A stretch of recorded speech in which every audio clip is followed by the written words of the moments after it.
SIR আবহে বিএলওদের ভূমিকা বারবার প্রশ্নের মুখে পড়ছে, আর এবার একেবারে খোদ বিএলও তিনি এসআইআর বিরোধিতায় সরব হয়েছেন। নদিয়ার শান্তিপুরে একজন বিএলওর ভূমিকায় এবার বিতর্ক তৈরি হয়েছে।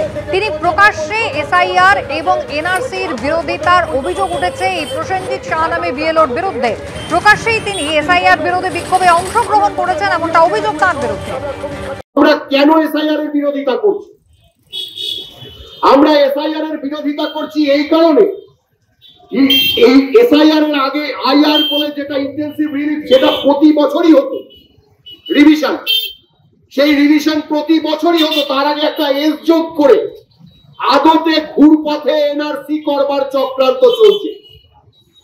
এইটা মানুষের কাছে সঠিক তথ্য পৌঁছে দিচ্ছে না, বা ইচ্ছাকৃতভাবে মানুষকে বিভ্রান্ত করা হচ্ছে।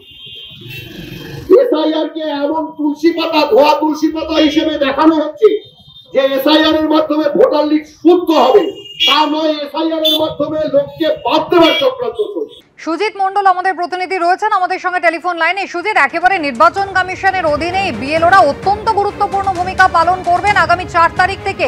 ইতিমধ্যে ফাইনাল ট্রেনিং পর্যন্ত তাদের শুরু হয়ে গিয়েছে, আর একজন বিএলও তিনি একেবারে এসআইআর এর বিরোধিতা করছেন এভাবে। একদমই কুসুমিতা, এসআইআর বিরোধিতায় সরব খোদ বিএলও, এবং নদিয়ার শান্তিপুরে এই যে বিএলওর ভূমিকা নিয়ে রীতিমতো বিতর্ক সৃষ্টি হয়েছে। যেটা অভিযোগ, নির্বাচন কমিশনের নির্দেশে এসআইআর সংক্রান্ত সচেতনতা বাড়ানোর দায়িত্বে থাকা ওই বিএলওই প্রকাশ্যে এসআইআর এবং এনআরসির বিরোধিতা করছেন, এবং রাস্তায় দাঁড়িয়ে তিনি কিন্তু মাইকে এসআইআর এবং এনআরসির বিরুদ্ধে কিন্তু কথা বলেছেন। এবং সম্প্রতি শান্তিপুর জন উদ্যোগ নামে এক স্বেচ্ছাসেবী সংগঠনের তাদের যে বিক্ষোভ, সেই বিক্ষোভে তিনি অংশগ্রহণ করেন। ওই শিক্ষক বিএলও, যার নাম প্রসেনজিৎ সাহা, তিনি কিন্তু শান্তিপুরের 196 নম্বর বুথের বিএলও, এবং বিষয়টি সামনে আসতেই কিন্তু সরব হয়েছে বিজেপি দলের নদিয়া দক্ষিণ সাংগঠনিক জেলার মুখপাত্র সোমনাথ কর। তিনি কিন্তু প্রশ্ন তুলেছেন, যে ব্যক্তি নিজেই এসআইআর বিরোধী, তিনি কিভাবে নিরপেক্ষভাবে বাড়ি বাড়ি গিয়ে কমিশনের কাজ করবেন? এই প্রসেনজিৎ সাহা যদিও বা তার পাল্টা হিসেবে বলেছেন যে আমার রাজনৈতিক মতামত এবং আমার সরকারি দায়িত্ব দুটো সম্পূর্ণ আলাদা বিষয়।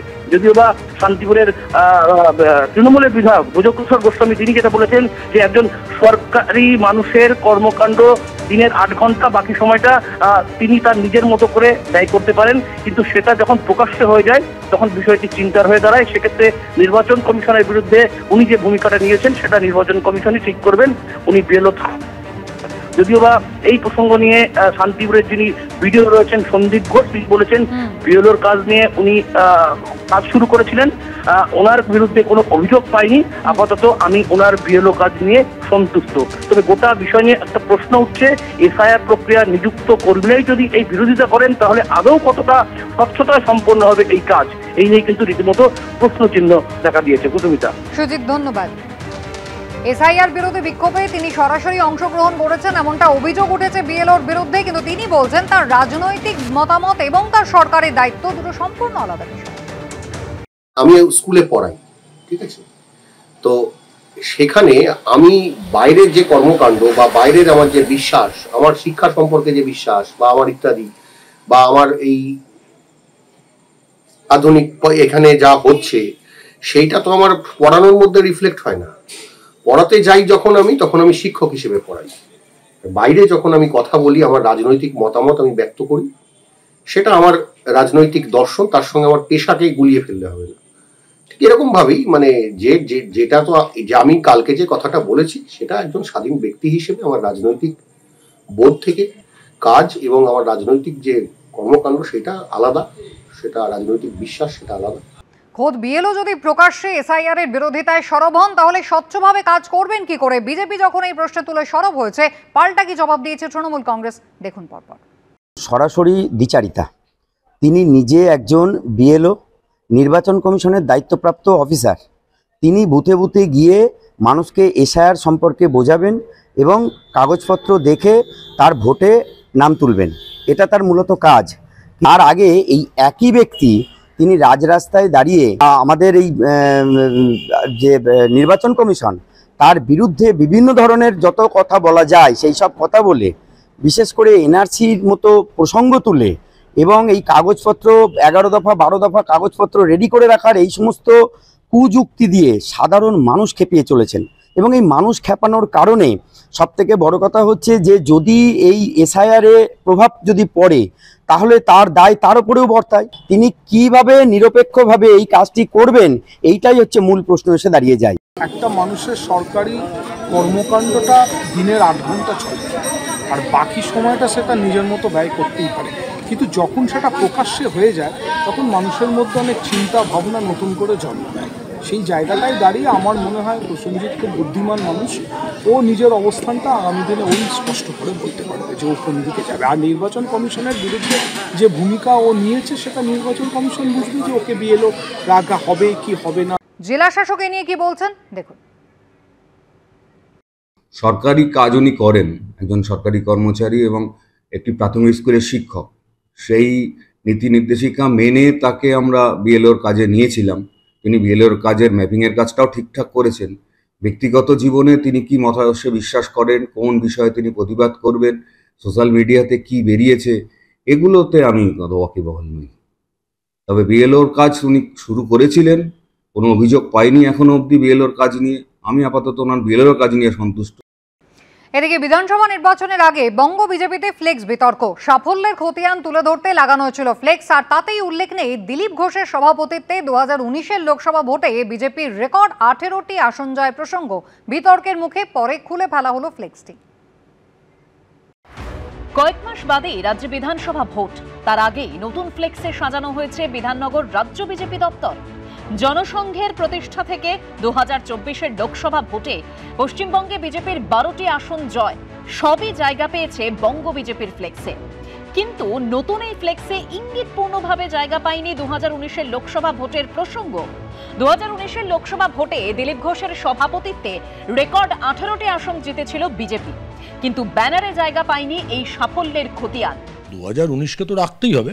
হায়েস্ট সিট এখনো পর্যন্ত সেটা হচ্ছে বিধানসভায় 21-এর 77 আর লোকসভায় 19-এর 18। এটা এখনো পর্যন্ত রেকর্ড।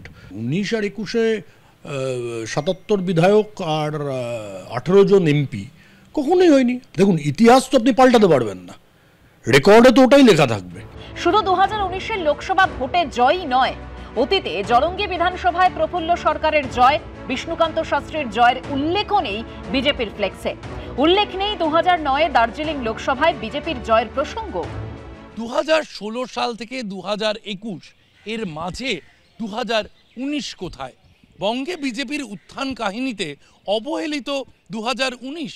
সাম্প্রতিককালে লোকসভা ভোটে 18টি আসন পেয়ে বঙ্গে বিজেপি যেভাবে বঙ্গ রাজনীতিতে নিজের দাপট দেখিয়েছিল, সেই 2019-এর লোকসভা ভোটের ফলাফল কেন উধাও এই উত্থান কাহিনী থেকে, তা নিয়ে উঠছে প্রশ্ন। দার্জিলিং সিটটা আমরা জিতেছিলাম 2009 সালে, যশবন্ত সিং জিতেছিলেন, সেটারও উল্লেখ নেই। তারপরে দেখতে গেলে 2014 সালে আসানসোল থেকে বাবুল সুপ্রিয় এবং দার্জিলিং থেকে আলুওয়ালিয়াজি জিতেছিলেন, তারও উল্লেখ নেই। এবং তারপরে দেখা যাচ্ছে যে 2019-এর উল্লেখ নেই। যেই করে থাকুক সেটা ভুল হয়েছে। প্রেসিডেন্টকে জানিয়েছি ব্যাপারটা, তো তিনিও এ ব্যাপারে ওয়াকিবহাল ছিলেন না। দেখতে হবে, আমরা খোঁজ নিয়ে দেখব কেন কি হয়েছে। শ্রমিকদাকে বলবো 2018 সালে আমরা যেটা পেয়েছি, 2019 সালে যে 18টা সিট পেয়েছি, এটা অবশ্যই আমাদের জন্য একটা বিরাট বড় প্রাপ্তি বলে আমার মনে হয়। বিধানসভা ভোটের মুখে ফ্লেক্স বিতর্কে অস্বস্তিতে বঙ্গ বিজেপি নেতৃত্ব। কিন্তু এই রাজ্যের বুকে আমরা তো জানি বিজেপি সাংগঠনিকভাবে বা পার্লামেন্টারি শক্তির নিরিখে সবচেয়ে সফল হয়েছিল 2019-এ, যেবার বিজেপি 18টা সাংসদ পেয়েছিল। ইন্টারেস্টিংলি সেই 2019-এর পর্বটাই নেই, সেখানে কি দিলীপবাবু সাংসদ বলে গোটা তার অস্তিত্বটাই বাদ দিয়ে দেওয়া হয়েছে? বিজেপির সর্বোচ্চ সাফল্যের সীমা যখন, তখন সেই অস্তিত্ব বাদ দিয়ে বিজেপি আবারও প্রমাণ করলো ওরা তৃণমূলের বিরুদ্ধে কি লড়বে, ওরা নিজেদের মধ্যে লড়তেই ব্যস্ত। আসলে বাংলায় এখনো শীত সেভাবে পড়েনি, শীতকালে সার্কাস আছে, তো সার্কাসে জোকারের খেলা, এখন যেহেতু পশু পাখির খেলা নিষিদ্ধ, জোকারের খেলা দেখতে মানুষ ভালোবাসে, বাচ্চারা ভালোবাসে। তো জোকারের যে অভাব এখনো শীত না পড়ায়, সেই অভাব মিটিয়ে দিল ভারতীয় জনতা পার্টি। বিতর্কের মুখে বিকেলের দিকে খুলে ফেলা হয় বিতর্কিত ফ্লেক্স। বিতর্কের মুখে পড়ে শেষ পর্যন্ত সেই ব্যানার সরিয়ে দেওয়া হলো বঙ্গ বিজেপির পক্ষ থেকে। ক্যামেরায় অভিজিৎ দত্তের সঙ্গে শিবাশিস মৌলিক, এবিপি আনন্দ, কলকাতা।